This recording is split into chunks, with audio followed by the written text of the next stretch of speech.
देशाचे गृहमंत्री अमित शाह हे सध्या नांदेडच्या दौऱ्यावर आहेत आणि तिकडे बोलताना त्यांनी असा उल्लेख केला की आज जर बाळासाहेब ठाकरे असते तर त्यांनी नरेंद्र मोदींना गळामिठी मारली असती, गळाभेट घेतली असती. कशासाठी? तर ऑपरेशन सिंदूर सारखी एक मोहीम यशस्वीरित्या राबवली, पाकिस्तानला धडा शिकवला. याबद्दल निश्चितपणे बाळासाहेब ठाकरेंनी मोदींचं कौतुक केलं असतं. आता हे जरी अमित शाह म्हणाले तरी त्यात चूक काय आहे? तथ्यच आहे त्याच्यामध्ये.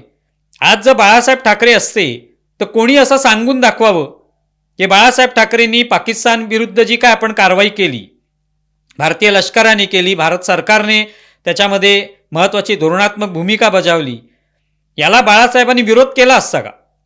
त्याबद्दल कोणती शंका उपस्थित केली असती का? अजिबात नाही. बाळासाहेब ठाकरेंनी याचं निश्चितपणे स्वागत केलं असतं. कदाचित आज जरी समजा शिवसेना विरोधात असती, म्हणजे विरोधात आहे पण बाळासाहेब हयात असते आणि तरी ती विरोधात असती, तरी देखील त्यांनी नरेंद्र मोदींचं, केंद्र सरकारचं भरभरून कौतुक केलं असतं.